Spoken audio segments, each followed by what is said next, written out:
ਉਪਰੰਤ ਸਮਾਂ ਬਣਿਆ ਹੈ, ਚੱਲ ਰਹੀ ਲੜੀਵਾਰ ਗੁਰ ਇਤਿਹਾਸ ਦੀ ਵਿਚਾਰਦਾ। ਕੱਲ ਦੇ ਪ੍ਰਕਰਣ ਅੰਦਰ ਆਪ ਜੀਆਂ ਨੇ ਸਰਵਣ ਕੀਤਾ ਸੀ ਕਿ ਆਤਮ ਗਿਆਨੀ ਪਰਉਪਕਾਰੀ ਧੰਨ ਗੁਰੂ ਅਰਜਨ ਦੇਵ ਪਾਤਸ਼ਾਹ ਜੀ ਦੇ ਅਨੰਨ ਪਿਆਰੇ ਸੇਵਕ ਭਾਈ ਲੱਧਾ ਜੀ, ਜਿਨ੍ਹਾਂ ਨੇ ਧੰਨ ਗੁਰੂ ਅਰਜਨ ਦੇਵ ਪਾਤਸ਼ਾਹ ਜੀ ਕੋਲ ਬੇਨਤੀ ਕਰਕੇ ਭਾਈ ਬਲਵੰਡ ਤੇ ਭਾਈ ਸਤਾ ਜੀ ਨੂੰ ਬਖਸ਼ਾਉਣਾ ਕੀਤਾ। ਸਤਿਗੁਰੂ ਪਾਤਸ਼ਾਹ ਜੀ ਦੇ ਹਜ਼ੂਰ ਬੁਲਾਇਆ ਗਿਆ। ਸਤਿਗੁਰੂ ਪਾਤਸ਼ਾਹ ਜੀ ਨੇ ਕਿਹਾ, ਜਿਸ ਮੁਖ ਦੇ ਵਿੱਚੋਂ ਇਹਨਾਂ ਨੇ ਧੰਨ ਗੁਰੂ ਤੇ ਬਾਕੀ ਗੁਰੂ ਸਾਹਿਬ, ਧੰਨ ਗੁਰੂ ਨਾਨਕ ਦੇਵ ਪਾਤਸ਼ਾਹ ਜੀ ਤੇ ਬਾਕੀ ਗੁਰੂ ਸਾਹਿਬਾਨ ਦੀ ਜੋ ਨਿੰਦਾ ਕੀਤੀ ਹੈ, ਹੁਣ ਜੇਕਰ ਉਸੇ ਮੁਖ ਦੇ ਨਾਲ ਸਤਿਗੁਰੂ ਪਾਤਸ਼ਾਹ ਜੀ ਦੀ ਉਸਤਤ ਕਰਨਗੇ ਤੇ ਇਹਨਾਂ ਦਾ ਕੀਤਾ ਹੋਇਆ ਗੁਨਾਹ ਮਾਫ ਹੋ ਜਾਵੇਗਾ ਤੇ ਸਰੀਰਕ ਰੋਗ ਜਿਹੜਾ ਉਹ ਚਲਾ ਜਾਵੇਗਾ। ਦੁੱਖ ਭੰਜਨੀ ਬੇਰੀ ਵਾਲੇ ਸਥਾਨ ਤੇ ਸਰੋਵਰ ਵਿੱਚ ਇਸ਼ਨਾਨ ਕੀਤਾ। ਸਤਿਗੁਰੂ ਜੀ ਦੇ ਸਨਮੁਖ ਪਹੁੰਚ ਕਰਕੇ ਇਹਨਾਂ ਨੇ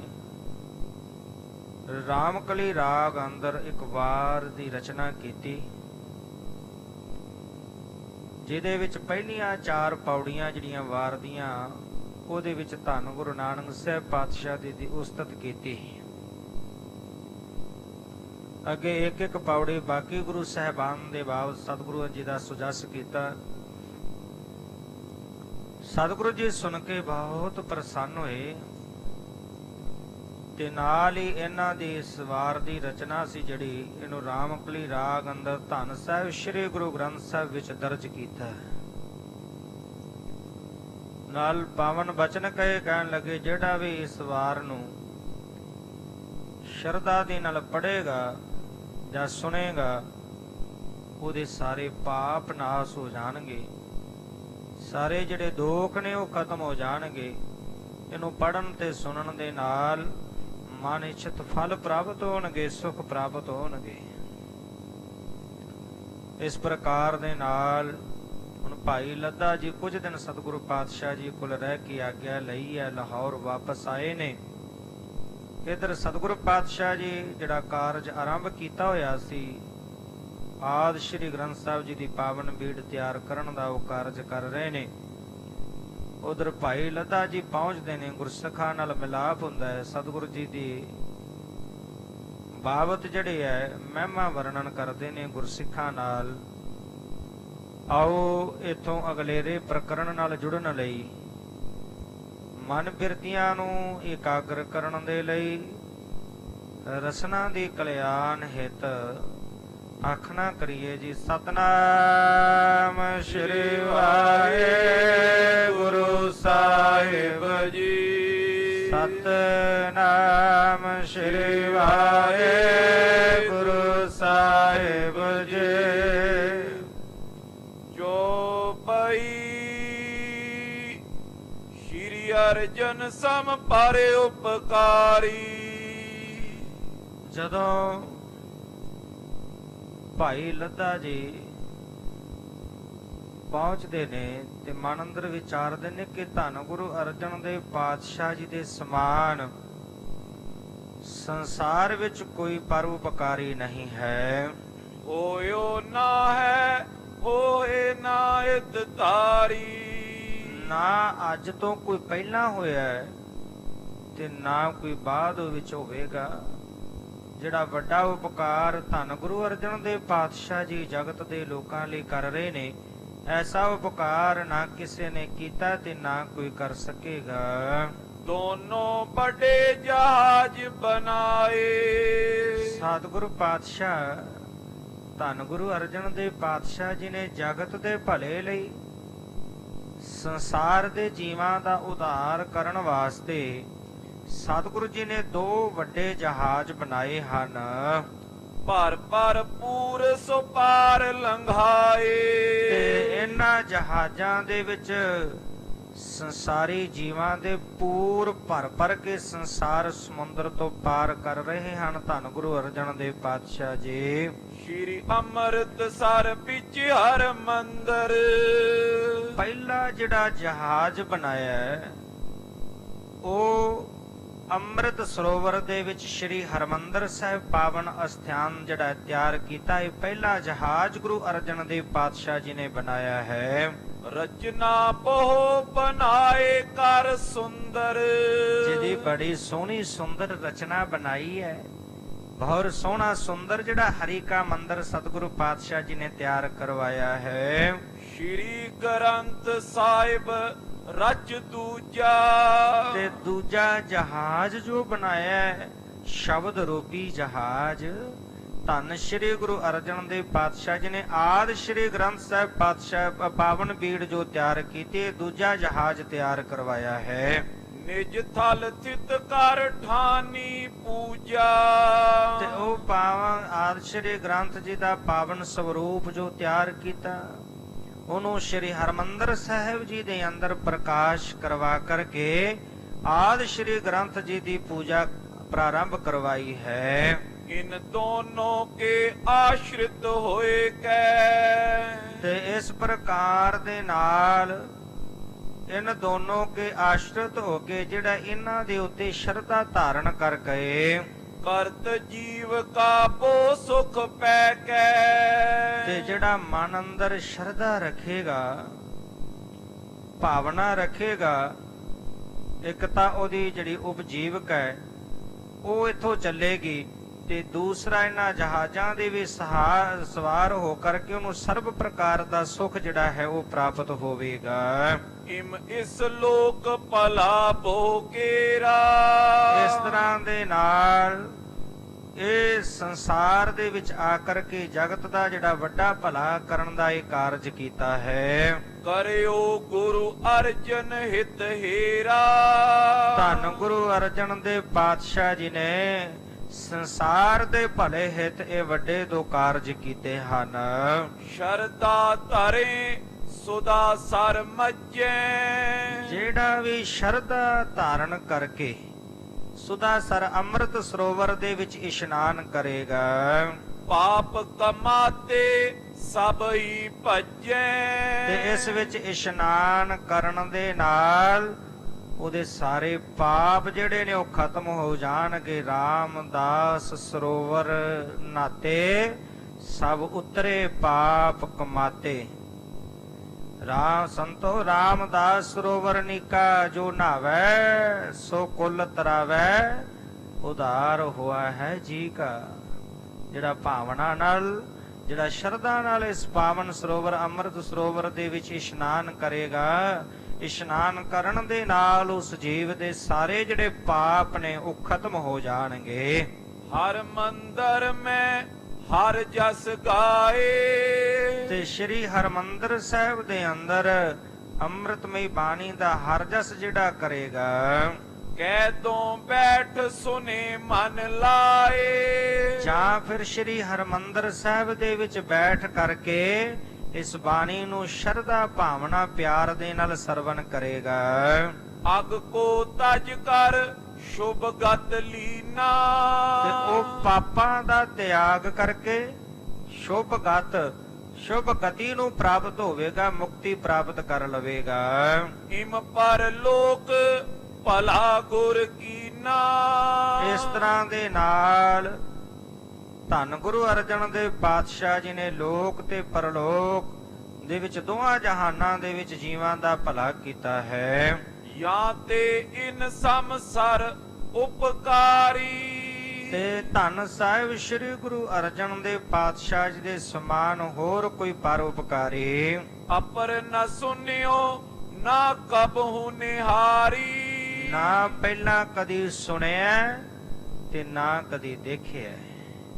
ਭਾਈ ਲੱਦਾ ਜੀ ਸਤਿਗੁਰੂ ਗੁਰੂ ਅਰਜਨ ਦੇਵ ਪਾਤਸ਼ਾਹ ਜੀ ਦੀ ਉਸਤਤ ਕਰਦੇ ਨੇ।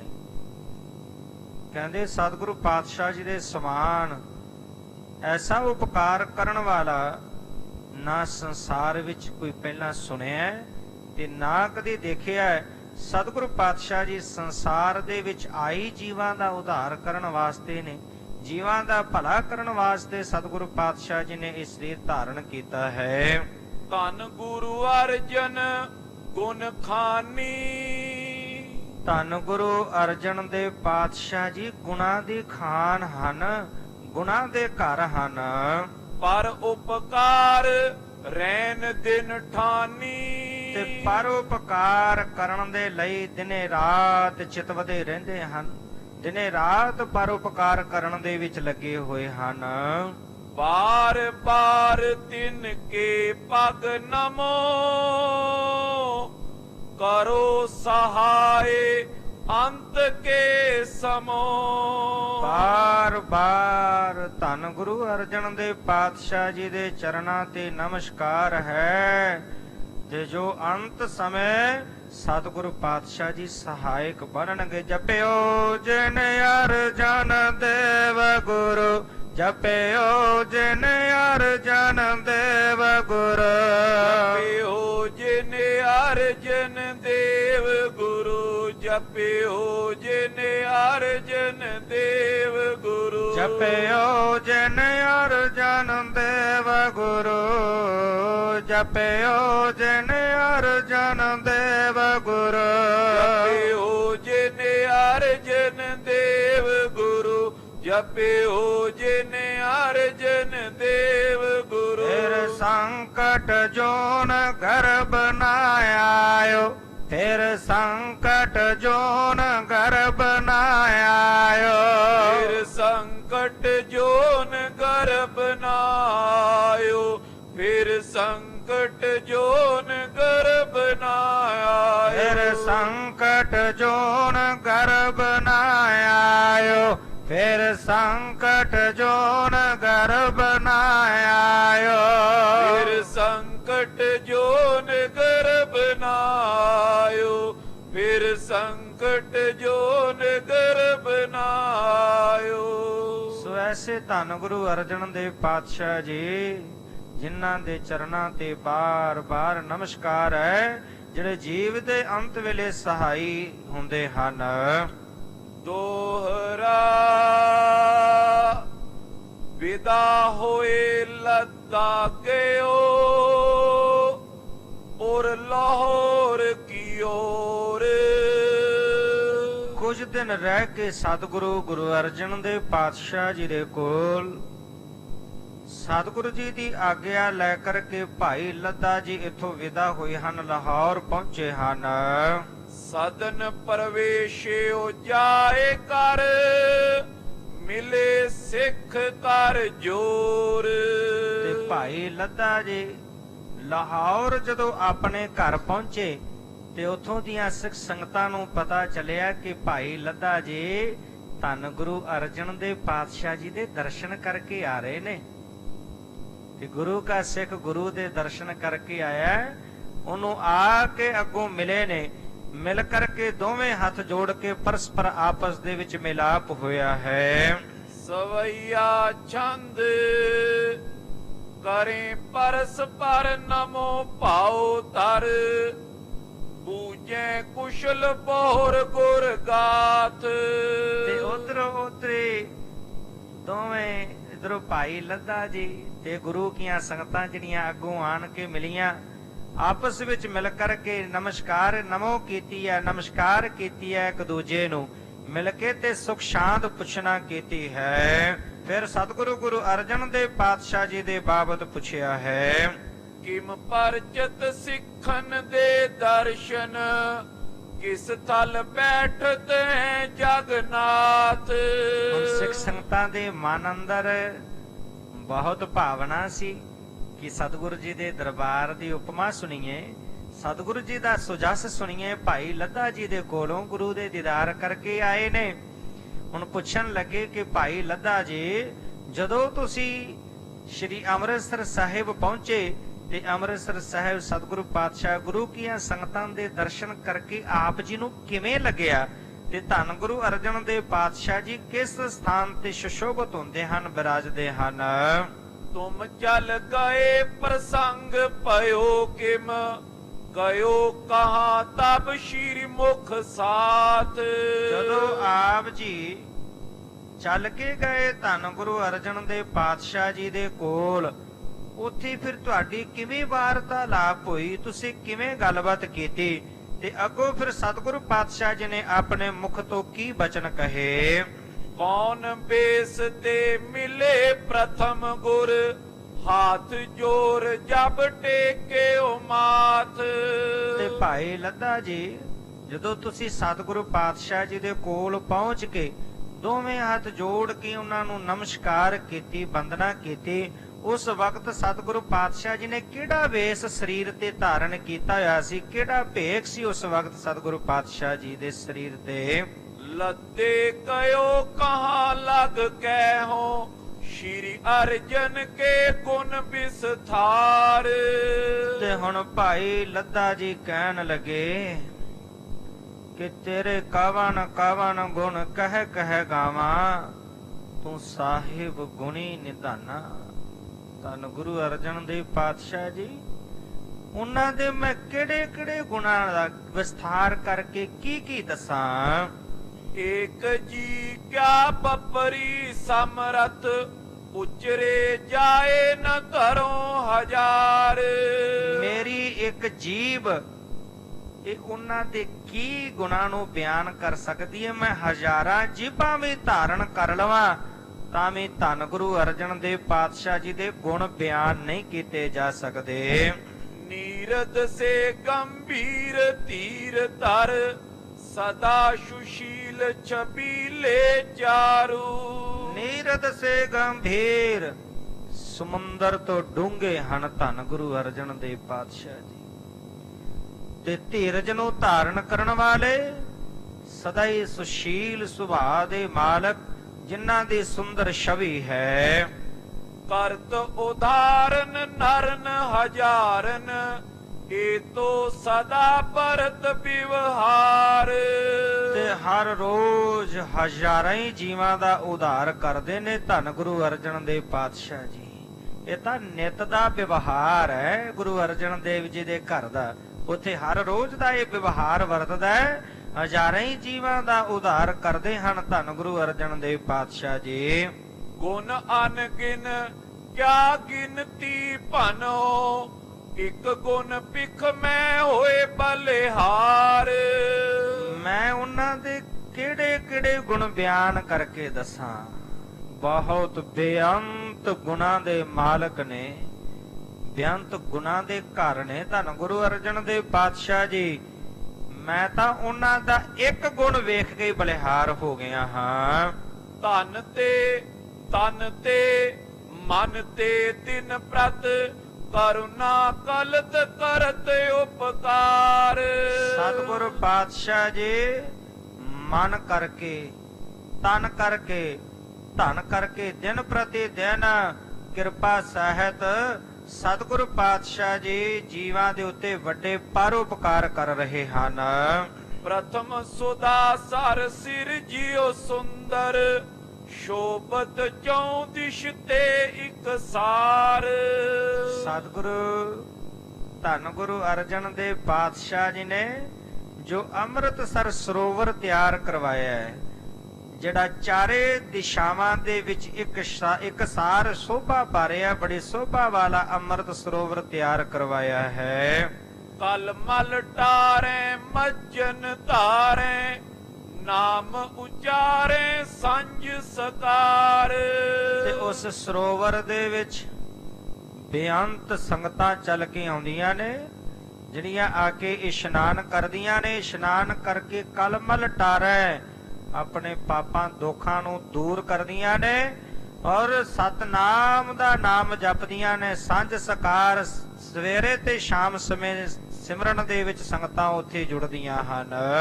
ਅਬ ਸ਼੍ਰੀ ਨਾਨਕ ਆਦ ਜੇ ਬਾਨੀ, ਅਨਕ ਜਤਨ ਤੇ ਕਰ ਇਕ ਥਾਏ। ਪਹਿਲਾ ਕਾਰਜ ਸ਼੍ਰੀ ਅੰਮ੍ਰਿਤਸਰ ਸਰੋਵਰ ਦਾ ਨਿਰਮਾਣ ਕਰਵਾਉਣਾ, ਸੋਹਣਾ ਸੁੰਦਰ ਤਿਆਰ ਸਰੋਵਰ ਕਰਵਾਉਣਾ, ਹਰਮੰਦਰ ਸਾਹਿਬ ਤਿਆਰ ਕਰਵਾਉਣਾ। ਤੇ ਦੂਸਰਾ ਕਾਰਜ ਜਿਹੜਾ ਹੁਣ ਕਰ ਰਹੇ ਨੇ ਧੰਨ ਸਾਹਿਬ ਸ੍ਰੀ ਗੁਰੂ ਨਾਨਕ ਦੇਵ ਪਾਤਸ਼ਾਹ ਜੀ ਤੇ ਬਾਕੀ ਜਿਹੜੇ ਗੁਰੂ ਸਾਹਿਬਾਨ ਹਨ, ਉਹਨਾਂ ਦੇ ਸਾਰੇ ਗੁਰੂ ਸਾਹਿਬਾਨ ਦੀ ਬਾਣੀ ਨੂੰ ਇੱਕ ਥਾਂ ਇਕੱਤਰ ਕਰਨ ਦਾ ਵੱਡਾ ਕਾਰਜ ਕਰ ਰਹੇ ਹਨ। ਤਿਸੇ ਮਿਲਾਏ ਸ਼ਬਦ ਸਮੁਦਾਏ, ਜੇ ਰਚਤ ਰੁਚਰ ਨਿਤ ਪ੍ਰਤ ਸੁਖ ਦਾਏ। ਤੇ ਧੰਨ ਗੁਰੂ ਅਰਜਨ ਦੇਵ ਪਾਤਸ਼ਾਹ ਜੀ ਆਪ ਵੀ ਹਰ ਰੋਜ਼ ਨਿਤ ਨਵੇਂ-ਨਵੇਂ ਸ਼ਬਦ ਰਚਦੇ ਨੇ, ਨਿਤ ਨਵੇਂ-ਨਵੇਂ ਸ਼ਬਦ ਆਪਣੀ ਰਸਨਾ ਤੋਂ ਉਚਾਰਨ ਕਰਕੇ ਉਹ ਗੁਰੂ ਸਾਹਿਬਾਨ ਦੀ ਬਾਣੀ ਦੇ ਵਿੱਚ ਮਿਲਾ ਰਹੇ ਹਨ। ਠਠਿਓ ਚੈਤ ਐ ਪੀੜ ਬਡੇਰੀ, ਬਨੇ ਗ੍ਰੰਥ ਸਾਹਿਬ ਛਪ ਪਾਏ। ਤੇ ਸਤਿਗੁਰੂ ਪਾਤਸ਼ਾਹ ਜੀ ਚਾਹੁੰਦੇ ਨੇ ਇੱਕ ਵੱਡੀ ਬੀੜ ਤਿਆਰ ਕਰਨੀ, ਜਿਹੜੇ ਵੱਡੇ ਗ੍ਰੰਥ ਦੇ ਵਿੱਚ ਸ਼ੋਭਾ ਦੇ ਸਹਿਤ ਹੋਵੇ। ਆਪ ਅਛਤ ਪਰ ਪਾਛੇ ਕਲ ਮੈਂ, ਜਿਸ ਕੋ ਪਟ ਸੁਨ ਮੋਹ ਨਸਾਏ। ਸਤਿਗੁਰੂ ਪਾਤਸ਼ਾਹ ਜੀ ਇਹ ਵੱਡਾ ਕਾਰਜ ਕਰ ਰਹੇ ਨੇ। ਇਹ ਆਪਣੇ ਹੁੰਦਿਆਂ ਤੇ ਆਪਣੇ ਤੋਂ ਬਾਅਦ ਕਲਯੁਗ ਦੇ ਵਿੱਚ ਜੀਵ ਜਿਹੜੇ ਇਸ ਬਾਣੀ ਨੂੰ ਪੜਨਗੇ, ਬਾਣੀ ਨੂੰ ਸੁਣਨਗੇ, ਉਹਨਾਂ ਦੇ ਅੰਦਰੋਂ ਜਿਹੜਾ ਮੋਹ ਹੈ ਉਹ ਨਸ ਜਾਵੇਗਾ। ਜੀਵਾਂ ਦਾ ਮੋਹ ਬਾਣੀ ਨੂੰ ਪੜਨ ਤੇ ਸੁਣਨ ਦੇ ਨਾਲ ਖਤਮ ਹੋ ਜਾਵੇਗਾ। ਕਾਟੀ ਮਗ ਸਿੱਖੀ ਬਿਸਤਾਰੀ, ਮਨੋ ਨਿਸ਼ਾਨ ਤੁੰਗ ਛਬ ਧਾਰ। ਸਤਿਗੁਰੂ ਪਾਤਸ਼ਾਹ ਜੀ ਨੇ ਸਿੱਖੀ ਦਾ ਬੜਾ ਸੁਖਾਲਾ ਜਿਹੜਾ ਰਸਤਾ ਉਹ ਤਿਆਰ ਕੀਤਾ ਹੈ। ਮਾਨੋ ਜਿਵੇਂ ਇਹ ਵੱਡਾ ਜਿਹੜਾ ਉੱਚਾ ਨਿਸ਼ਾਨ ਦੇ ਸਾਥ ਸ਼ੋਭ ਰਿਹਾ ਹੋਵੇ। ਪਠਤ ਸੁਨਤ ਮਨ ਦਰਵਤ ਸੁਜਿਤ ਹੋਏ, ਸ਼ੁਭ ਕਲਿਆਣ ਬਤਾਏ ਸੁਖਾਰ। ਤੇ ਜਿਹੜਾ ਵੀ ਇਸ ਬਾਣੀ ਨੂੰ ਪੜਦਾ ਸੁਣਦਾ ਤੇ ਉਹ ਮਨ ਕਰਕੇ ਸਾਵਧਾਨ ਹੋ ਕੇ ਤੇ ਸੁਚਿਤ ਭਾਵਨਾ ਦੇ ਨਾਲ ਪੜ ਸੁਣ ਕੇ ਦੇ ਉੱਤੇ ਵਿਚਾਰਦਾ, ਉਹ ਹਰ ਤਰ੍ਹਾਂ ਦੇ ਨਾਲ ਆਪਣੀ ਮੁਕਤੀ ਨੂੰ, ਕਲਿਆਣ ਨੂੰ ਪ੍ਰਾਪਤ ਕਰ ਲੈਂਦਾ ਹੈ। ਸਿੱਖ ਸਿਮਰ ਸਤਨਾਮ ਸੁਖਾਰੇ, ਸਕਲ ਸੁਖਨ ਲੈ ਸ਼੍ਰੇ ਉਧਾਰ। ਤੇ ਸਿੱਖ ਸਤਨਾਮ ਵਾਹਿਗੁਰੂ ਦਾ ਸਿਮਰਨ ਕਰਦੇ ਹਨ ਤੇ ਸਕਲ ਸੁਖਨ, ਸਾਰੇ ਸੁਖ ਪ੍ਰਾਪਤ ਕਰਦੇ ਹੋਏ ਤੇ ਮੁਕਤੀ ਦੀ ਦਾਤ ਪ੍ਰਾਪਤ ਕਰ ਲੈਂਦੇ ਹਨ। ਕਰਾਮਾਤ ਜਾਹਰ ਜਿਸ ਮੈਂ ਨਿਤ, ਕਰਤ ਗੁਰੂ ਅਬ ਏ ਉਪਕਾਰ। ਧੰਨ ਸ਼੍ਰੀ ਗੁਰੂ ਗ੍ਰੰਥ ਸਾਹਿਬ ਪਾਤਸ਼ਾਹ ਆਦਿ ਗ੍ਰੰਥ ਦੀ ਜਿਹੜੀ ਬੀੜ ਤਿਆਰ ਕਰ ਰਹੇ ਨੇ ਧੰਨ ਗੁਰੂ ਅਰਜਨ ਦੇਵ ਪਾਤਸ਼ਾਹ ਜੀ, ਉਸ ਗ੍ਰੰਥ ਦੇ ਵਿੱਚ ਸਰਵ ਸ਼ਕਤੀਆਂ ਸਮਾਈਆਂ ਹੋਈਆਂ ਨੇ, ਸਰਵ ਸ਼ਕਤੀਆਂ ਦੇ ਮਾਲਕ ਨੇ। ਬਾਣੀ ਦੇ ਵਿੱਚ ਸਰਵ ਸ਼ਕਤੀਆਂ ਹਨ ਤੇ ਨਿਤ ਕਰਤ ਗੁਰੂ ਅਵੇ ਉਪਕਾਰ। ਹੁਣ ਹਰ ਰੋਜ਼ ਸਤਿਗੁਰੂ ਪਾਤਸ਼ਾਹ ਜੀ ਵੱਡਾ ਉਪਕਾਰ ਦਾ ਇਹ ਕਾਰਜ ਕਰਨ ਵਿੱਚ ਲੱਗੇ ਹੋਏ ਹਨ। ਭਗਤ ਪ੍ਰਿੰਦ ਆਵਤ ਨਿਤ ਪ੍ਰਤ ਟਿਗ, ਸੋ ਬਾਣੀ ਨਿਜ ਨਹੀਂ ਬਣਾਏ। ਤੇ ਸਤਿਗੁਰੂ ਪਾਤਸ਼ਾਹ ਜੀ ਦੇ ਕੋਲ ਪਹਿਲੇ ਗੁਰੂ ਸਾਹਿਬਾਨ ਨੇ ਵੀ ਭਗਤ ਸਾਹਿਬਾਨ ਦੀ ਜੋ ਬਾਣੀ ਇਕੱਤਰ ਕੀਤੀ ਤੇ ਹੋਰ ਵੀ ਬਹੁਤ ਸਾਰੇ ਭਗਤ ਹਰ ਰੋਜ਼ ਸਤਿਗੁਰੂ ਪਾਤਸ਼ਾਹ ਜੀ ਦੇ ਕੋਲ ਚੱਲ ਕੇ ਆਉਂਦੇ ਹਨ, ਹਰ ਰੋਜ਼ ਨਵੀਂ ਨਵੀਂ ਬਾਣੀ ਰਚਦੇ ਹਨ। ਪ੍ਰਥਮ ਸ਼ਬਦ ਵਿੱਚ ਰਾਗ ਗੁਰਨ ਕੇ, ਪੀਛੇ ਭਗਤ ਆਪਨ ਲਿਖਵਾਏ। ਤੇ ਪਹਿਲਾਂ ਜਦੋਂ ਰਾਗ ਦੀ ਆਰੰਭਤਾ ਕਰਦੇ ਨੇ ਤੇ ਰਾਗ ਦੇ ਵਿੱਚ ਗੁਰੂ ਸਾਹਿਬਾਨ ਦੇ, ਪੰਜ ਗੁਰੂ ਸਾਹਿਬਾਨ ਦੀ ਬਾਣੀ ਜਿਹੜੀ ਹੈ ਉਹ ਲਿਖਵਾਉਂਦੇ ਨੇ ਤੇ ਉਹ ਗੁਰੂ ਸਾਹਿਬਾਨ ਦੀ ਬਾਣੀ ਤੋਂ ਅੱਗੇ ਭਗਤ ਸਾਹਿਬਾਨ ਦੀ ਬਾਣੀ ਸਤਿਗੁਰੂ ਪਾਤਸ਼ਾਹ ਜੀ ਲਿਖਵਾਉਂਦੇ ਨੇ। ਬੜੀ ਤਰਤੀਬ ਦੇ ਨਾਲ ਸਤਿਗੁਰੂ ਪਾਤਸ਼ਾਹ ਜੀ ਨੇ ਆਦਿ ਸ਼੍ਰੀ ਗ੍ਰੰਥ ਪਾਵਨ ਦੀ ਜਿਹੜੀ ਰਚਨਾ ਕੀਤੀ, ਜੋ ਕਿ ਜਦੋਂ ਸ਼੍ਰੀ ਰਾਗ ਤੋਂ ਪਹਿਲੇ ਰਾਗ ਮੁਕਤ ਬਾਣੀਆਂ ਨੇ ਤੇ ਸ਼੍ਰੀ ਰਾਗ ਤੋਂ ਆਰੰਭ ਕਰਕੇ ਰਾਗ ਜੈਜਾਵੰਤੀ ਤੱਕ ਰਾਗ ਬੱਧ ਬਾਣੀਆਂ ਨੇ। ਪਹਿਲਾਂ ਗੁਰੂ ਸਾਹਿਬਾਨ ਦੀ ਬਾਣੀ ਸਤਿਗੁਰੂ ਪਾਤਸ਼ਾਹ ਜੀ ਨੇ ਲਿਖਵਾਈ, ਫਿਰ ਅੱਗੇ ਭਗਤ ਸਾਹਿਬਾਨ ਦੀ ਬਾਣੀ ਲਿਖਵਾਈ। ਸੋ ਬੜੀ ਤਰਤੀਬ ਨਾਲ ਸਤਿਗੁਰੂ ਪਾਤਸ਼ਾਹ ਜੀ ਇਹ ਕਾਰਜ ਕਰਵਾ ਰਹੇ ਹਨ। ਲਿਖਿਓ ਗਇਓ ਬਹੁ तनक रहो अब इसी ख्याल में गुर बिर माए। ਤੇ ਹੁਣ ਬਹੁਤ ਜ਼ਿਆਦਾ ਜਿਹੜਾ ਹੈ ਉਹ ਗ੍ਰੰਥ ਲਿਖਿਆ ਜਾ ਚੁੱਕਾ ਹੈ, ਥੋੜਾ ਹੀ ਕਾਰਜ ਬਾਕੀ ਰਹਿ ਗਿਆ ਹੈ ਤੇ ਹੁਣ ਸਤਿਗੁਰੂ ਪਾਤਸ਼ਾਹ ਜੀ ਦਿਨੇ ਰਾਤ ਇਸੇ ਕਾਰਜ ਨੂੰ ਕਰਨ ਵਿੱਚ ਲੀਨ ਹਨ, ਲੱਗੇ ਹੋਏ ਹਨ। ਪੁਰ ਮੈਂ ਲੱਦੇ ਸਕਲ ਸੁਨਾਈ ਸੁਨ ਸੁਨ ਜੈ ਕੈ ਪੀ ਬਿਦਤਾਏ। ਤੇ ਹੁਣ ਜਦੋਂ ਨਗਰ ਦੀਆਂ ਸਿੱਖ ਸੰਗਤਾਂ ਚੱਲ ਕੇ ਆਈਆਂ, ਗੁਰੂ ਅਰਜਨ ਦੇਵ ਪਾਤਸ਼ਾਹ ਜੀ ਦੇ ਬਾਬਤ ਪੁੱਛਿਆ ਤੇ ਗੁਰੂ ਅਰਜਨ ਦੇਵ ਪਾਤਸ਼ਾਹ ਜੀ ਦੇ ਘਰ ਦੀ ਸ਼ੋਭਾ ਸੁਣਾਈ ਹੈ ਭਾਈ ਲੱਦਾ ਜੀ ਨੇ, ਜਿਹੜੇ ਪਰਉਪਕਾਰ ਦੇ ਕਾਰਜ ਕਰ ਰਹੇ ਨੇ ਉਹਨਾਂ ਦੇ ਬਾਬਤ ਦੱਸਿਆ। ਤੇ ਆਦ ਸ਼੍ਰੀ ਗ੍ਰੰਥ ਜੀ ਦੀ ਪਾਵਨ ਬੀੜ ਦੇ ਬਾਬਤ ਜਦੋਂ ਦੱਸਿਆ, ਸਾਰੇ ਜਿਹੜੇ ਨਗਰ ਦੇ ਵਿੱਚ ਗੱਲ ਚਾਰੇ ਪਾਸੇ ਫੈਲ ਗਈ, ਪ੍ਰਗਟ ਹੋ ਗਈ। ਲਾਪੁਰ ਮੈਂ ਤਿਸੀ ਸਮੇਂ ਮੈਂ ਹੋਤੇ ਚਤੁਰ ਭਗਤ ਸ਼ੁਭ ਪੰਥ ਮਜਾਰ। ਉਸ ਵਕਤ ਲਾਹੌਰ ਦੇ ਵਿੱਚ 4 ਭਗਤ ਰਹਿੰਦੇ ਸਨ, ਜਿਹੜੇ ਸ੍ਰੇਸ਼ਟ ਮਾਰਗ ਦੇ ਧਾਰਨੀ ਸਨ, ਸ੍ਰੇਸ਼ਟ ਮਾਰਗ ਤੇ ਚੱਲਣ ਵਾਲੇ। ਇਹ 4 ਭਗਤ ਉਸ ਵਕਤ ਲਾਹੌਰ ਦੇ ਵਿੱਚ ਵਸਦੇ ਸਨ।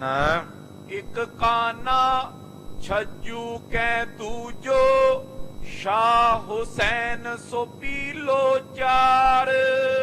ਇੱਕ ਕਾਨਾ ਸੀ ਜਿਹੜਾ ਹਠ ਜੋਗ ਦਾ ਕਰਮ ਕਾਂਡਾਂ ਵਿੱਚ ਤੇ ਹਠ ਜੋਗ ਦਾ ਧਾਰਨੀ ਸੀ, ਤੇ ਦੂਜਾ ਸੀ ਛੱਜੂ ਲਾਹੌਰ ਦਾ ਰਹਿਣ ਵਾਲਾ, ਜਿਹਦੇ ਬਾਬਤ ਕਹਾਵਤ ਵੀ ਹੈ। ਉਹ ਕਹਿੰਦਾ ਸੀ ਕਿ ਜੋ ਸੁਖ ਛੱਜੂ ਦੇ ਚੁਬਾਰੇ ਨਾ ਅਲਖ ਨਾ ਬੁਖਾਰੇ। ਤੇ ਦੂਸਰਾ ਸੀ ਸ਼ਾਹ ਹੁਸੈਨ, ਜਿਹਦਾ ਪਿਤਾ ਪੁਰਖੀ ਕੀਤਾ ਸੀ ਜੁਲਾਹੇ ਦਾ, ਤੇ ਇਹ ਵੀ ਸੂਫੀ ਮਤ ਦਾ ਧਾਰਨੀ ਸੀ, ਜਿਹੜੇ ਕੱਟੜ ਮੁਸਲਮਾਨ ਸਨ ਉਹਨਾਂ ਦਾ ਵਿਰੋਧੀ ਸੀ। ਸੋ ਚੌਥਾ ਸੀ ਪੀਲੋ। ਇਹ 4 ਜਣੇ ਲਾਹੌਰ ਦੇ ਵਿੱਚ ਰਹਿਣ ਵਾਲੇ ਸਨ। ਬਿਥਰਿਓ ਗੁਰ ਬਿਰ ਤਾਂਤ ਨਗਰ ਮੈਂ ਇਨੇ ਸੁਨਿਓ ਤਬ ਸਰਬ ਪ੍ਰਕਾਰ। ਜਦੋਂ ਸਤਿਗੁਰੂ ਪਾਤਸ਼ਾਹ ਜੀ ਦਾ ਸੁਜਸ ਸਾਰੇ ਨਗਰ ਦੇ ਵਿੱਚ ਪਸਰਿਆ, ਪਤਾ ਲੱਗਾ, ਸਾਰਿਆਂ ਨੇ ਜਾਣਿਆ, ਇਹ ਗੱਲ ਪ੍ਰਗਟ ਹੋਈ। ਇਹਨਾਂ 4 ਨੇ ਵੀ ਉਹ ਜਿਹੜੀ ਗੱਲ ਸੀ ਆਦ ਸ਼੍ਰੀ ਗ੍ਰੰਥ ਦੀ ਪਾਵਨ ਬੀੜ ਤਿਆਰ ਕਰਨ ਦੀ ਉਹ ਸੁਣੀ ਹੈ। ਭਗਤਨ ਬਾਣੀ ਲਿਖੀ ਗ੍ਰੰਥ ਮੈਂ ਇਮ ਸੁਨ ਇਨ ਕੈ ਛੋਭ ਉਧਾਰ। ਤੇ ਜਦੋਂ ਇਹਨਾਂ ਨੇ ਸੁਣਿਆ ਕਿ ਧੰਨ ਗੁਰੂ ਅਰਜਨ ਦੇਵ ਪਾਤਸ਼ਾਹ ਜੀ ਜਿਹੜੀ ਬੀੜ ਲਿਖਵਾ ਰਹੇ ਨੇ, ਉਹਦੇ ਵਿੱਚ ਭਗਤ ਸਹਿਬਾਨ ਦੀ ਬਾਣੀ ਵੀ ਲਿਖਵਾ ਰਹੇ ਨੇ, ਇਹ ਸੁਣ ਕੇ ਇਹਨਾਂ ਦੇ ਮਨ ਨੂੰ ਬਹੁਤ ਘਬਰਾਹਟ ਹੋਈ, ਬੜੇ ਘਬਰਾ ਗਏ ਸੁਣ ਕਰਕੇ। ਸ਼੍ਰੀ ਨਾਨਕ ਗਾਦੀ ਪਰ ਬੈਠੇ ਸ਼੍ਰੀ ਅਰਜਨ ਪ੍ਰਤਾਪ ਮਹਾਨ। ਧੰਨ ਸ਼੍ਰੀ ਗੁਰੂ ਨਾਨਕ ਦੇਵ ਪਾਤਸ਼ਾਹ ਜੀ ਤਿਨਾਂ ਦੀ ਗੱਦੀ ਤੇ ਜੋ ਬੈਠੇ ਹਨ, ਧੰਨ ਗੁਰੂ ਅਰਜਨ ਦੇਵ ਪਾਤਸ਼ਾਹ ਜੀ ਜਿਨ੍ਹਾਂ ਦਾ ਮਹਾਨ ਪ੍ਰਤਾਪ ਸੰਸਾਰ ਵਿੱਚ ਪਸਰਿਆ ਹੋਇਆ ਹੈ। ਸੁਮਤਵੰਤ ਸਰਬੱਗਿਆ ਸਤੀਰਜ ਸਤਗੁਣ ਕੈ ਲਗ ਕਰੇ ਬਖਾਨ। ਤੇ ਜਿਹੜੇ ਬੜੇ ਸੁਮਤਵੰਤ ਨੇ ਤੇ ਸਰਬ ਕਲਾ ਸਰਬ ਗਿਆਤਾ ਨੇ, ਘਟ ਘਟ ਦੀਆਂ ਜਾਣਨ ਵਾਲੇ ਨੇ, ਧੀਰਜ ਦੇ ਸਹਿਦ ਨੇ, ਸੇ ਉਹਨਾਂ ਸਤਿਗੁਰੂ ਪਾਤਸ਼ਾਹ ਜੀ ਸਤਗੁਣ ਕਹਿ ਲਗ ਕਰੈ ਬਖਾਨ, ਜਿਨ੍ਹਾਂ ਦੇ ਸ੍ਰੇਸ਼ਟ ਗੁਣਾਂ ਦੇ ਜੋ ਧਾਰਨੀ ਹਨ, ਸ੍ਰੇਸ਼ਟ ਗੁਣ ਜਿਨ੍ਹਾਂ ਨੇ ਧਾਰਨ ਕੀਤੇ ਹੋਏ ਹਨ। ਅਪਰ ਭਗਤ ਜੇ ਸਰਬ ਹਕਾਰੇ ਹਮੇ ਹਕਾਰਨ ਕਿਉ ਨੈ ਠਾਨ। ਇਹਨਾਂ ਨੇ ਜਦੋਂ ਸੁਣਿਆ ਕਿ ਉੱਥੇ ਤਾਂ ਭਗਤ ਸਵੈਣ ਵੀ ਚੱਲ ਕੇ ਆਏ ਨੇ, ਉਹ ਆਪਣੀ ਬਾਣੀ ਲਿਖਵਾ ਰਹੇ ਨੇ, ਕਹਿਣ ਲੱਗੇ ਜੇ ਬਾਕੀ ਭਗਤਾਂ ਨੂੰ ਉਹਨਾਂ ਨੇ ਆਪਣੇ ਕੋਲ ਬੁਲਾਇਆ, ਆਪਣੇ ਕੋਲ ਉੱਥੇ ਸੱਦਿਆ ਬਾਣੀ ਲਿਖਵਾਉਣ ਵਾਸਤੇ, ਤੇ ਸਾਨੂੰ ਇੱਥੇ ਸੱਦਾ ਕਿਉਂ ਨਹੀਂ ਭੇਜਿਆ, ਸਾਨੂੰ ਆਪਣੇ ਕੋਲ ਕਿਉਂ ਨਹੀਂ ਬੁਲਾਇਆ। ਇਹ ਕਿਆ ਕੀਨ ਵਿਚਾਰਤ ਚਿਤ ਮੈਂ ਭਏ ਸੰਦੇਹ ਕੁਛਤ ਰਿਸਵਾਨ। ਤੇ ਇਹ ਕਹਿਣ ਲੱਗੇ ਇਹ ਕੀ ਕੀਤਾ ਗੁਰੂ ਅਰਜਨ ਦੇਵ ਪਾਤਸ਼ਾਹ ਜੀ ਨੇ, ਬਾਕੀ ਭਗਤਾਂ ਨੂੰ ਬੁਲਾ ਲਿਆ, ਅਸੀਂ ਤਾਂ ਸ੍ਰੀ ਅੰਮ੍ਰਿਤਸਰ ਸਾਹਿਬ ਦੇ ਨੇੜੇ ਰਹਿੰਦੇ ਆ ਲਾਹੌਰ ਵਿੱਚ, ਉਹਨਾਂ ਨੇ ਸਾਨੂੰ ਕਿਉਂ ਨਹੀਂ ਬੁਲਾਇਆ। ਤੇ ਇਸ ਪ੍ਰਕਾਰ ਦੇ ਨਾਲ ਮਨ ਵਿੱਚ ਕੁਝ ਸੰਦੇਹ ਹੋਇਆ ਤੇ ਮਨ ਵਿੱਚ ਇਹਨਾਂ ਨੇ ਗੁੱਸਾ ਵੀ ਧਾਰਨ ਕੀਤਾ ਹੈ। ਇੱਕ ਦਿਨ ਚਾਰੋਂ ਮਿਲੇ ਪਰਸਪਰ ਇਸ ਬਿਰਤਾਂਤ ਹਿਤ ਕਰਤ ਉਚਾਰ। ਫਿਰ ਇੱਕ ਦਿਨ ਇਹ ਚਾਰੇ ਜਣੇ ਇਕੱਠੇ ਹੋਏ, ਸਾਰੇ ਜਣੇ ਇਕੱਠੇ ਹੋ ਕੇ ਇਸ ਗੱਲ ਤੇ ਵਿਚਾਰ ਕਰਨ ਲੱਗੇ। ਚਾਰਾਂ ਨੇ ਮਿਲ ਕਰਕੇ ਇਸ ਗੱਲ ਨੂੰ ਵਿਚਾਰਨਾ ਕੀਤਾ। ਬਨਿਓ ਗ੍ਰੰਥ ਸਾਹਿਬ ਪਰਮਾਰਥ, ਕਿਨੇ ਗਏ ਜੇ ਭਗਤ ਉਧਾਰ।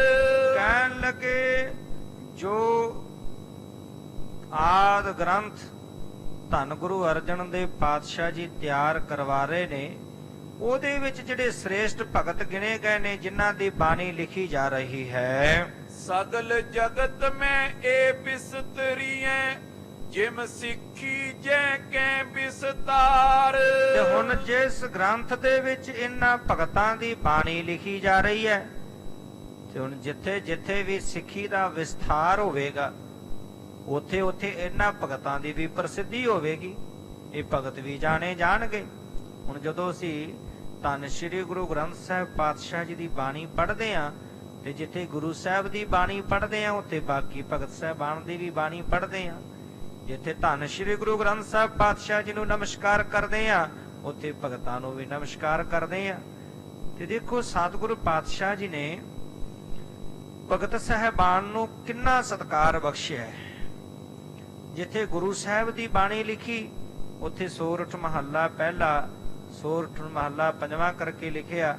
ਜਿੱਥੇ ਭਗਤਾਂ ਦੀ ਬਾਣੀ ਲਿਖੀ, ਉੱਥੇ ਲਿਖੀ ਬਾਣੀ ਭਗਤ ਕਬੀਰ ਸਾਹਿਬ ਜੀ ਕੀ, ਬਾਣੀ ਭਗਤ ਨਾਮਦੇਵ ਜੀ ਕੀ, ਬਾਣੀ ਭਗਤ ਰਵਿਦਾਸ ਜੀ ਕੀ। ਬਹੁਤ ਅਦਬ ਸਤਿਕਾਰ ਬਖਸ਼ਿਸ਼ ਕੀਤਾ,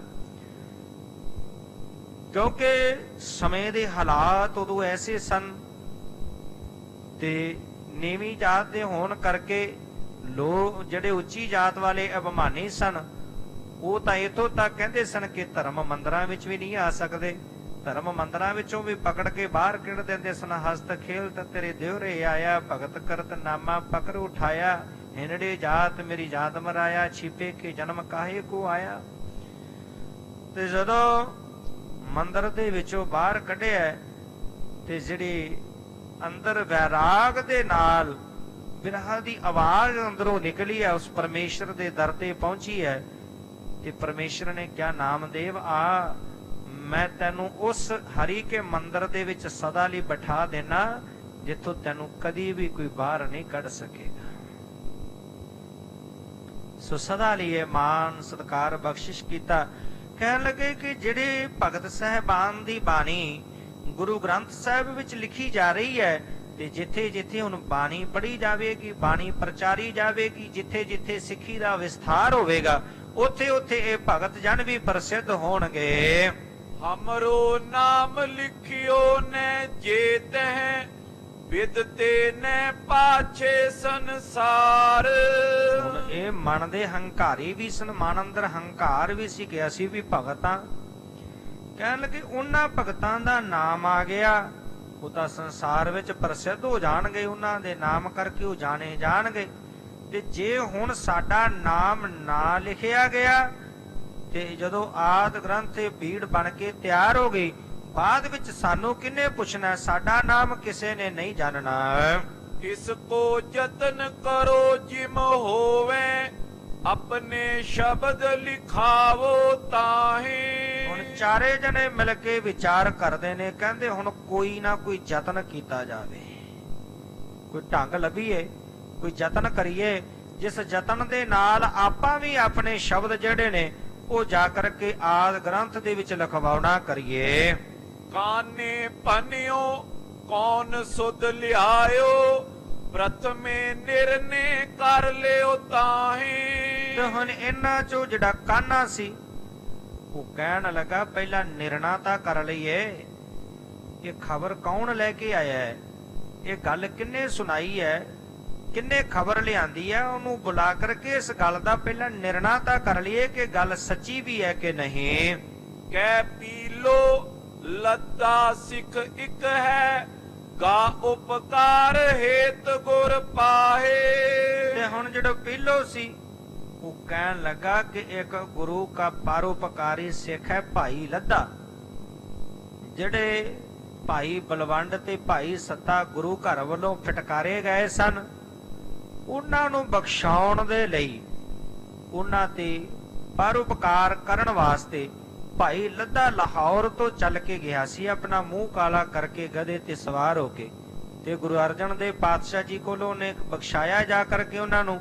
ਸੋ ਉਹ ਭਾਈ ਲੱਦਾ ਪਰਉਪਕਾਰੀ ਗੁਰੂ ਕਾ ਸਿੱਖ ਹੈ, ਜਿਨੇ ਇਹ ਗੱਲ ਆ ਕੇ ਦੱਸੀ ਹੈ। ਤਿਸਨੇ ਦੇਖਤ ਸੁਨਿਓ ਪ੍ਰਸੰਗ ਇਹ, ਨਿਸ਼ਚੈ ਕੀਨਸ ਮਿਥਿਆ ਨਾਹੀ। ਕਹਿਣ ਲੱਗੇ ਭਾਈ ਲੱਦਾ ਜਦੋਂ ਸ੍ਰੀ ਅੰਮ੍ਰਿਤਸਰ ਗਿਆ, ਉਹ ਆਪ ਦੇਖ ਕੇ ਆਇਆ, ਆਪ ਆਪਣੇ ਕੰਨਾਂ ਨਾਲ ਸੁਣ ਕੇ ਆਇਆ। ਇਹ ਸਾਰੀ ਗੱਲ ਉਹਨੇ ਆ ਕੇ ਦੱਸੀ ਹੈ, ਇਹਦੇ ਵਿੱਚ ਕੋਈ ਝੂਠ ਨਾ ਜਾਣੋ। ਇਹ ਕੋਈ ਝੂਠੀ ਕਹਾਣੀ ਬਣਾ ਕੇ ਉਹਨੇ ਨਹੀਂ ਦੱਸੀ ਵੀ ਕਿਸੇ ਤੋਂ ਸੁਣੀ ਸੁਣਾਈ ਗੱਲ ਕਰ ਰਹੀ ਹੈ। ਭਾਈ ਲੱਦਾ ਆਪ ਗਿਆ ਸੀ, ਉਹਨੇ ਸਾਰਾ ਵੇਖਿਆ ਤੇ ਸੁਣ ਕੇ ਆਇਆ, ਸਾਰਾ ਉਹ ਕਾਰਜ ਹੁੰਦਾ ਦੇਖ ਕੇ ਆ ਕਰਕੇ ਦੱਸਿਆ ਹੈ। ਸ਼ਾਹ ਹੁਸੈਨ ਪਨਿਓ ਤੈ ਸਿੱਖ ਕੋ ਪੂਜੋ ਆਪਨ ਹਦੂਰ ਬੁਲਾਏ। ਤੇ ਫਿਰ ਜਿਹੜਾ ਸ਼ਾਹ ਹੁਸੈਨ ਸੀ, ਉਹ ਕਹਿਣ ਲੱਗਾ ਫਿਰ ਕਿਉਂ ਨਾ ਉਹ ਸਿੱਖ ਨੂੰ ਆਪਣੇ ਕੋਲ ਬੁਲਾ ਲਈਏ, ਉਹ ਸਿੱਖ ਨੂੰ ਆਪਣੇ ਕੋਲ ਬੁਲਾ ਕੇ ਪੁੱਛਣਾ ਕਰੀਏ।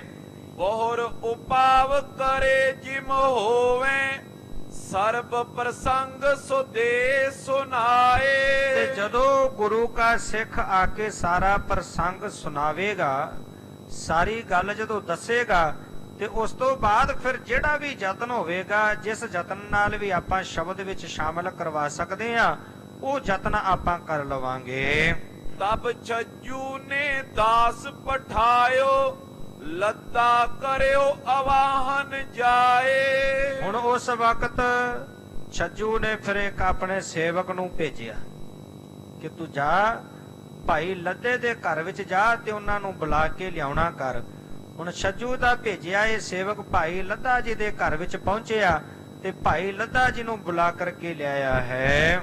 ਗਮਨਿਓ ਭਗਤਨ ਕੇ ਢਿਗ ਹਰਖਤ, ਮਿਲਿਓ ਚਰਨ ਪਰ ਸੀਸ ਨਿਵਾਏ। ਤੇ ਹੁਣ ਜਦੋਂ ਉਹ ਸੇਵਕ ਨੇ ਬੁਲਾਇਆ, ਸੇਵਕ ਦੇ ਨਾਲ ਚੱਲ ਕੇ ਭਾਈ ਲੱਦਾ ਜੀ ਆਏ ਤੇ ਆ ਕੇ ਇਹਨਾਂ ਚਾਰੇ ਭਗਤਾਂ ਨੂੰ ਮਿਲੇ, ਤੇ ਮਿਲ ਕਰਕੇ ਇਹਨਾਂ ਦੇ ਚਰਨਾਂ ਤੇ ਆ ਕੇ ਭਾਈ ਲੱਦਾ ਜੀ ਨੇ ਨਮਸਕਾਰ ਕੀਤੀ ਹੈ। ਕਹੋ ਲੱਦਾ ਸਤਿਗੁਰੂ ਬਾਰਤਾ, ਕਿਸ ਪਰਚੇ ਮੈਂ ਦਿਵਸ ਬਿਹਾਈ। ਤੇ ਹੁਣ ਇਹਨਾਂ ਨੇ ਪਹਿਲਾਂ ਸਿੱਧਾ ਹੀ ਨਹੀਂ ਪੁੱਛਿਆ ਕਿ ਕੀ ਗੁਰੂ ਅਰਜਨ ਦੇਵ ਪਾਤਸ਼ਾਹ ਜੀ ਕੋਈ ਗ੍ਰੰਥ ਤਿਆਰ ਕਰਵਾ ਰਹੇ ਨੇ। ਹੁਣ ਤਰੀਕੇ ਨਾਲ ਜੁਗਤੀ ਨਾਲ ਪੁੱਛਣ ਲੱਗੇ, ਕਹਿਣ ਲੱਗੇ ਭਾਈ ਲੱਦਾ ਜੀ ਤੁਸੀਂ ਅੰਮ੍ਰਿਤਸਰ ਸਾਹਿਬ ਜਾ ਕੇ ਆਏ ਹੋ, ਤੇ ਧੰਨ ਗੁਰੂ ਅਰਜਨ ਦੇਵ ਪਾਤਸ਼ਾਹ ਜੀ ਦੇ ਬਾਬਤ ਦੱਸੋ ਕਿ ਉਹ ਕਿਸ ਤਰ੍ਹਾਂ ਸਾਰਾ ਦਿਨ ਆਪਣਾ ਬਤੀਤ ਕਰਦੇ ਨੇ, ਕਿਸ ਕੰਮ ਵਿੱਚ ਸਾਰਾ ਦਿਨ ਪਰਚੇ ਰਹਿੰਦੇ ਹਨ, ਲੱਗੇ ਰਹਿੰਦੇ ਹਨ। ਕਿਆ ਦੇਖਿਓ ਤੈਂ ਤਹਾਂ ਜਾਏ ਕਰ, ਸੋ ਹਮ ਕੋ ਸਭ ਦੇਹੋ ਸੁਨਾਏ। ਤੇ ਭਾਈ ਲੱਦਾ ਜੀ ਤੁਸੀਂ ਕੁਝ ਦਿਨ ਉੱਥੇ ਰਹਿ ਕੇ ਵੀ ਆਏ ਹੋ, ਉੱਥੇ ਕੀ ਦੇਖਿਆ ਕਿ ਸਤਿਗੁਰੂ ਜੀ ਕੀ ਕਾਰਜ ਕਰ ਰਹੇ ਨੇ, ਕੀ ਅੱਜ ਕੱਲ ਸੇਵਾਵਾਂ ਕਰਵਾ ਰਹੇ ਨੇ, ਕਿਹੜੇ ਕਾਰਜਾਂ ਵਿੱਚ ਸਾਰਾ ਦਿਨ ਪਰਚੇ ਰਹਿੰਦੇ ਨੇ, ਉਹ ਸਾਰਾ ਹਾਲ ਜਿਹੜਾ ਸਾਨੂੰ ਸੁਣਾਉਣਾ ਕਰੋ। ਹਾਥ ਜੋਰ ਕਰ ਕਹੀ ਸਰਬ ਤਿਨ, ਅਬ ਬਾਨੀ ਕੋ ਰਹੇ ਬਨਾਏ। ਤੇ ਹੁਣ ਭਾਈ ਲੱਦਾ ਜੀ ਨੇ ਦੋਵੇਂ ਹੱਥ ਜੋੜ ਕੇ ਬੜੀ ਸ਼ਰਧਾ ਭਾਵਨਾ ਨਾਲ ਦੱਸਣ ਲੱਗੇ, ਕਹਿਣ ਲੱਗੇ ਧੰਨ ਗੁਰੂ ਅਰਜਨ ਦੇਵ ਪਾਤਸ਼ਾਹ ਜੀ ਜੋ ਗੁਰੂ ਸਾਹਿਬਾਨ ਦੀ ਬਾਣੀ ਹੈ ਉਹਨੂੰ ਇੱਕ ਜਗ੍ਹਾ ਤੇ ਇਕੱਤਰ ਕਰ ਰਹੇ ਨੇ, ਆਪ ਵੀ ਬਹੁਤ ਸਾਰੀ ਬਾਣੀ ਰਚ ਕਰਕੇ ਉਸ ਦੇ ਵਿੱਚ ਮਿਲਾ ਰਹੇ ਹਨ। ਰੈਨ ਦਿਵਸ ਹੋਏ ਇਸਕੇ ਤਤ ਪਰ, ਨਾਨਾ ਪਾਤਨ ਸ਼ਬਦ ਲਿਖਾਏ। ਹੁਣ ਤਾਂ ਸਤਿਗੁਰੂ ਪਾਤਸ਼ਾਹ ਜੀ ਸਾਰਾ ਦਿਨ ਇਸੇ ਕਾਰਜ ਕਰਨ ਦੇ ਵਿੱਚ ਤਤਪਰ ਰਹਿੰਦੇ ਨੇ, ਇਸ ਕਾਰਜ ਨੂੰ ਕਰਨ ਵਿੱਚ ਸਾਰਾ ਦਿਨ ਲੱਗੇ ਰਹਿੰਦੇ ਨੇ, ਤਤਪਰ ਰਹਿੰਦੇ ਨੇ, ਤੇ ਨਵੇਂ ਹਰ ਰੋਜ਼ ਸ਼ਬਦ ਸਤਿਗੁਰੂ ਪਾਤਸ਼ਾਹ ਜੀ ਆਪ ਆਪਣੀ ਰਚਨਾ ਦੁਆਰਾ ਰਚਦੇ ਹਨ। ਪੰਜ ਗੁਰਨ ਕੀ ਪ੍ਰਥਮ ਲਿਖਤ ਹੈ, ਤਿਨ ਪੀਛੇ ਸਭ ਭਗਤ ਲਿਖਾਏ। ਤੇ ਹੁਣ ਜਦੋਂ ਜੋ ਗ੍ਰੰਥ ਤਿਆਰ ਕਰਾ ਰਹੇ ਨੇ ਉਹਦੇ ਵਿੱਚ ਸਭ ਤੋਂ ਪਹਿਲਾਂ ਗੁਰੂ ਸਾਹਿਬਾਨ ਦੀ ਬਾਣੀ ਲਿਖਦੇ ਨੇ, ਫਿਰ ਪਿੱਛੇ ਭਗਤ ਸਾਹਿਬਾਨ ਦੀ ਬਾਣੀ ਲਿਖਵਾਉਂਦੇ ਹਨ। ਆਦ ਕਬੀਰ ਪਰ ਤਛ ਹੋਏ ਕਰ ਨਵੇਂ ਸ਼ਬਦ ਨਿਜ ਦੇਤ ਬਨਾਏ।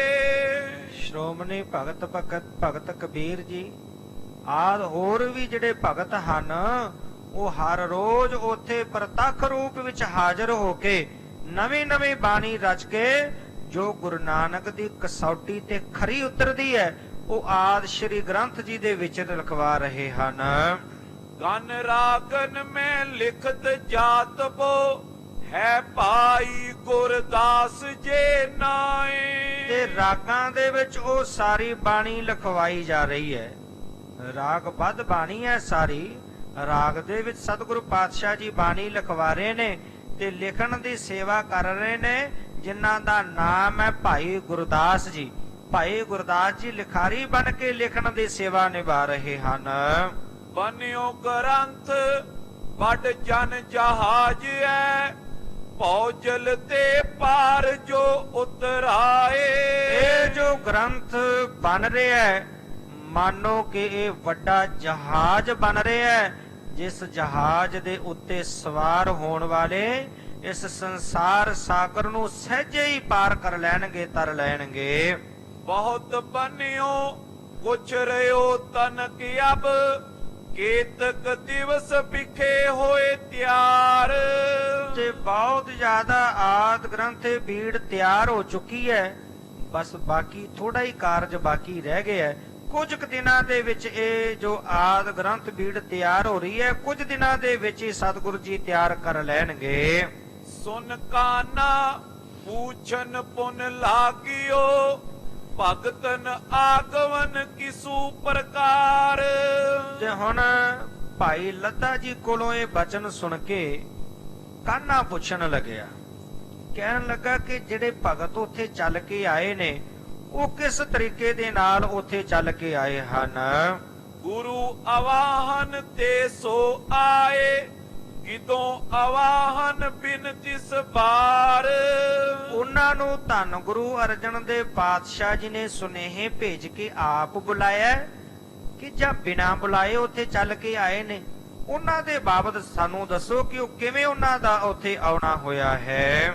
ਕੋ ਦਰਸਤ ਹੈ ਤਿਨ ਸਰੂਪ ਕੋ ਕਿਤ ਬੈਠੇ ਇਹ ਸਕਲ ਉਚਾਰ। ਉਹਨਾਂ ਦੇ ਸਰੂਪ ਕੈਸੇ ਨੇ, ਉਹ ਕਿੱਥੇ ਆ ਕੇ ਬੈਠਦੇ ਨੇ। ਧੰਨ ਗੁਰੂ ਅਰਜਨ ਦੇਵ ਪਾਤਸ਼ਾਹ ਜੀ ਜਿਹੜਾ ਇਹ ਕਾਰਜ ਕਰਵਾ ਰਹੇ ਨੇ ਕਿਸ ਜਗ੍ਹਾ ਤੇ ਕਰਵਾ ਰਹੇ ਨੇ ਤੇ ਉਹ ਭਗਤ ਜਨ ਕਿੱਥੇ ਆ ਕੇ ਬੈਠਦੇ ਨੇ ਤੇ ਕੌਣ ਉਹਨਾਂ ਨੂੰ ਦੇਖਦਾ, ਇਹ ਸਾਨੂੰ ਦੱਸੋ। ਲੱਦੇ ਪਨਿਓ ਇਕਾਂਤ ਪਾਏ ਗੁਰ ਬਨ ਮੈਂ ਵਹਿਰ ਸੋ ਡੇਰਾ ਲਾਏ। ਤੇ ਭਾਈ ਲੱਦਾ ਜੀ ਕਹਿਣ ਲੱਗੇ ਸਤਿਗੁਰੂ ਪਾਤਸ਼ਾਹ ਜੀ ਨੇ ਜਿਹੜਾ ਇਹ ਕਾਰਜ ਕਰਨਾ ਆਰੰਭ ਕੀਤਾ ਨਾ, ਇਹ ਕਾਰਜ ਆਰੰਭ ਕਰਨ ਤੋਂ ਪਹਿਲਾਂ ਜਗ੍ਹਾ ਦੀ ਚੋਣ ਕੀਤੀ, ਬੜੀ ਇਕਾਂਤ ਜਗ੍ਹਾ। ਉਹ ਇਕਾਂਤ ਜਗ੍ਹਾ ਵੇਖ ਕਰਕੇ ਜਿੱਥੇ ਬੜੇ ਸੋਹਣੇ ਸੁੰਦਰ ਬ੍ਰਿਸ਼ ਖੜੇ ਨੇ ਉਹਨਾਂ ਦੀ ਬੜੀ ਸੋਹਣੀ ਸੁੰਦਰ ਸੰਘਣੀ ਛਾਂ ਹੈ, ਉੱਥੇ ਜਲ ਵੀ ਹੈ, ਹਰਿਆਵਲ ਹੈ ਚਾਰੇ ਪਾਸੇ। ਐਸੀ ਸੋਹਣੀ ਸੁੰਦਰ ਇਕਾਂਤ ਜਗ੍ਹਾ ਵੇਖ ਕੇ ਸਤਿਗੁਰੂ ਪਾਤਸ਼ਾਹ ਜੀ ਨੇ ਕਾਰਜ ਆਰੰਭ ਕੀਤਾ ਹੈ। ਪ੍ਰਥਮ ਰਾਗ ਸ਼੍ਰੀ ਰਾਗ ਬਖਾਨਿਓ ਤਬੇ ਭਗਤ ਆਏ ਸਮੁਦਾਏ। ਤੇ ਜਦੋਂ ਇਹ ਕਾਰਜ ਧੰਨ ਗੁਰੂ ਅਰਜਨ ਦੇਵ ਪਾਤਸ਼ਾਹ ਜੀ ਨੇ ਆਰੰਭ ਕੀਤਾ ਆਦ ਸ਼੍ਰੀ ਗ੍ਰੰਥ ਬੀੜ ਲਿਖਵਾਉਣ ਦਾ, ਤੇ ਇਹਦੇ ਵਿੱਚ ਪਹਿਲਾ ਰਾਗ ਹੈ ਸ਼੍ਰੀ ਰਾਗ। ਉਹ ਸ਼੍ਰੀ ਰਾਗ ਪਹਿਲਾਂ ਸਤਿਗੁਰੂ ਪਾਤਸ਼ਾਹ ਜੀ ਨੇ ਸ਼੍ਰੀ ਰਾਗ ਦੇ ਵਿੱਚ ਬਾਣੀ ਲਿਖਵਾਈ ਤੇ ਜਦੋਂ ਸ਼੍ਰੀ ਰਾਗ ਦਾ ਆਰੰਭ ਹੋਇਆ, ਸ਼੍ਰੀ ਰਾਗ ਦੇ ਆਰੰਭ ਦੇ ਵਿੱਚ ਇਹ ਜਿੰਨੇ ਭਗਤ ਸਨ ਚੱਲ ਕੇ ਆਏ। ਸ਼੍ਰੀ ਅਰਜਨ ਸੋ ਕਰ ਸੰਵਾਦ ਸ਼ੁਭ ਪੁਨ ਗੁਰਦਾਸ ਸਰੂਪ ਦਿਖਾਏ। ਜਦੋਂ ਇਹ ਭਗਤ ਚੱਲ ਕੇ ਆਏ ਇਹਨਾਂ ਨੇ ਆ ਕੇ ਧੰਨ ਗੁਰੂ ਅਰਜਨ ਦੇਵ ਪਾਤਸ਼ਾਹ ਜੀ ਦੇ ਨਾਲ ਵਾਰਤਾਲਾਪ ਕੀਤੀ। ਪਹਿਲਾਂ ਗੁਰੂ ਪਾਤਸ਼ਾਹ ਜੀ ਨਾਲ ਵਾਰਤਾਲਾਪ ਹੋਈ। ਵਾਰਤਾਲਾਪ ਕਰਨ ਤੋਂ ਬਾਅਦ ਇਹਨਾਂ ਨੇ ਭਾਈ ਗੁਰਦਾਸ ਜੀ ਨੂੰ ਆਪਣੇ ਸਰੂਪ ਜਿਹੜੇ ਸਨ ਉਹ ਦਿਖਾਉਣਾ ਕੀਤੇ। ਤਿਸ ਡਿਗ ਕਹਿਤ ਲਿਖਤ ਸੋ ਜਾਵੇ ਇਸ ਪ੍ਰਕਾਰ ਅਬ ਲੋ ਲਿਖਵਾਏ। ਤੇ ਹੁਣ ਉੱਥੇ ਆ ਕੇ ਉਹ ਆਪਣੀ ਬਾਣੀ ਰਚਦੇ ਨੇ, ਆਪਣੇ ਮੁਖ ਤੋਂ ਉਚਾਰਨ ਕਰਦੇ ਨੇ ਤੇ ਭਾਈ ਗੁਰਦਾਸ ਜੀ ਜਿਹੜਾ ਹੈ ਉਸ ਬਾਣੀ ਨੂੰ ਲਿਖੀ ਜਾ ਰਹੇ ਨੇ। ਇਸ ਤਰ੍ਹਾਂ ਦੇ ਨਾਲ ਆਪਣੀ ਬਾਣੀ ਆ ਕੇ ਭਗਤ ਸਾਹਿਬਾਨ ਲਿਖਵਾ ਰਹੇ ਹਨ। ਇਮ ਕੈ ਲੱਦਾ ਗਇਓ ਸਦਨ ਕੋ ਪੁਨੇ ਪਰਸ ਪਰ ਕਰਤ ਵਿਚਾਰ। ਇਸ ਤਰ੍ਹਾਂ ਦੇ ਨਾਲ ਸਾਰਾ ਹਾਲ ਜਿਹੜਾ ਸੀ ਉਹ ਬਿਆਨ ਕਰਕੇ ਵਰਣਨ ਕਰਕੇ ਇਸ ਕਾਰਜ ਦੇ ਬਾਬਤ ਜਦੋਂ ਭਾਈ ਲੱਦਾ ਜੀ ਨੇ ਦੱਸ ਦਿੱਤਾ ਤੇ ਦੱਸ ਕਰਕੇ ਭਾਈ ਲੱਦਾ ਜੀ ਵਾਪਸ ਆਪਣੇ ਘਰ ਗਏ ਹਨ।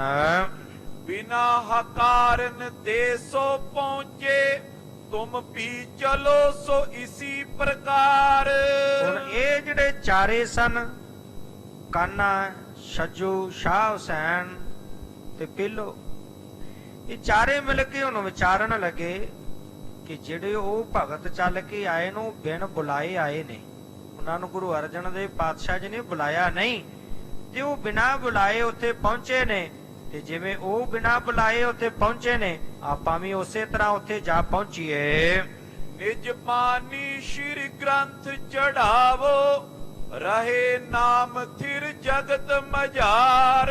ਤੇ ਆਪਾਂ ਵੀ ਉੱਥੇ ਪਹੁੰਚ ਕੇ ਜਿਵੇਂ ਉਹਨਾਂ ਭਗਤ ਸਹਿਬਾਨ ਨੇ ਆਪਣੀ ਬਾਣੀ ਆ ਕੇ ਧੰਨ ਗੁਰੂ ਗ੍ਰੰਥ ਸਾਹਿਬ ਵਿੱਚ ਦਰਜ ਕਰਵਾਈ ਹੈ, ਉਸੇ ਤਰ੍ਹਾਂ ਆਪਾਂ ਵੀ ਜਾ ਕੇ ਆਪਣੇ ਸ਼ਬਦ ਜਿਹੜਾ ਹੈ ਉਹ ਲਿਖਵਾਉਣਾ ਕਰੀਏ, ਤਾਂ ਕਿ ਆਪਣਾ ਨਾਮ ਜਗਤ ਦੇ ਵਿੱਚ ਸਦਾ ਲਈ ਕਾਇਮ ਰਹੇ।